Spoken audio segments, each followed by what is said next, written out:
D-Lo 404 Boxing. Big shout out to the LDVC. Shout out to Marlo's Corner and Trey X and the whole block fam. And hand sub to Marlo's Corner. Go and subscribe to Marlo's Corner, as well as Marlo's Corner 2, the new channel. Alright, so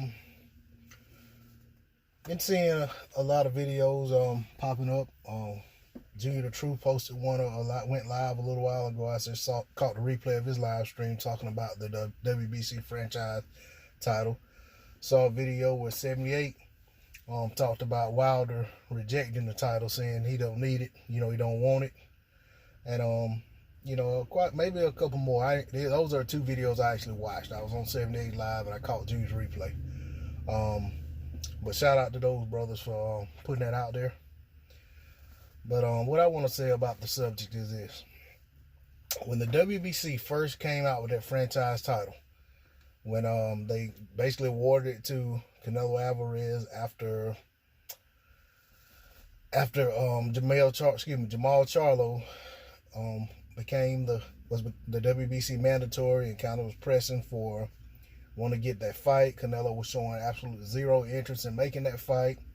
For whatever reason you want to call it, whatever reason you come up with. I mean, I've heard all the excuses about Charlo hadn't fought anybody, he didn't bring any revenue, he doesn't have a big fan base, etc., yada, yada, yada. Whatever excuse floats your boat, okay? But the reality is, regardless of all of that, he didn't come to terms with the guy, he didn't negotiate with him, as far as we know, and he never showed any interest in making a fight with Charlo. So, the WBC, in turn, elevates Charlo to WBC champion at middleweight, and they give Canelo this franchise championship distinction. When they first came out with it, they basically said that this distinction is for basically like some major accomplished guys in the sport, multiple division champion, basically like a who's who in the sport of boxing. And made it, and that basically made that determination that you can't lose the title in the ring. Nobody else can fight you for the title. So basically it's essentially not a title to me. It's like a trophy. And then they went and done the same thing with Lomachenko when he didn't want to fight Devin Haney. So I look at this franchise distinction as this. The WBC is giving out, they're basically giving out excuses. Doctor's notes, permission slips to duck, if you will. So it's like, here you go. Here's your permission slip. You have the right to duck whoever you want, whenever you want, and you still get to declare yourself as champion, for the WBC. So, excuse me. So for that very reason, I have no respect for this WBC franchise championship, this title, this distinction, or whatever.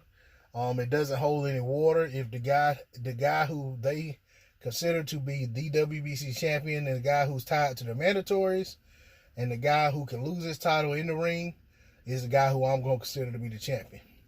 So at 135, that's Devin Haney. At 160, that's Jamal Charlo. Canelo and Alvarez and Lomachenko are just some guys walking around wearing off-brand, clothes. You know what I'm saying? There's some guy walking around wearing FUBU in 2019. You know what I'm saying? Or still wearing Fat Farm and cross colors. You know what I'm saying? They definitely look out of place with those titles when they're not the champion anymore. So my feelings on it is this. Until the WBC can clear that up, those guys just look like fraudulent champions, and that's just all it is to it. If they're not going to make those guys fight the actual champions to keep those belts, or those belts aren't available to be won by somebody else, they're nothing. It's just some designation, some kind of distinction, some kind of trophy, some kind of plaque. Those are not championship titles that hold any merit in the sport of boxing. And the more Mauricio Suleiman talks and tries to clear it up, it just muddies up the conversation and makes it look even murkier than it already is. I mean, him trying to clear this situation up is like stepping in bubble gum and trying to use your other foot to get the bubble gum off. All you're doing is just moving the bubble gum from one foot to the other, all the while never getting it off his shoes. So that's my position on it. It's a mess. The WBC created this mess, and whatever backlash comes from it, they just have to accept it because this is what they wanted to do. This is D-Lo 404 Boxing. I'm out. Peace.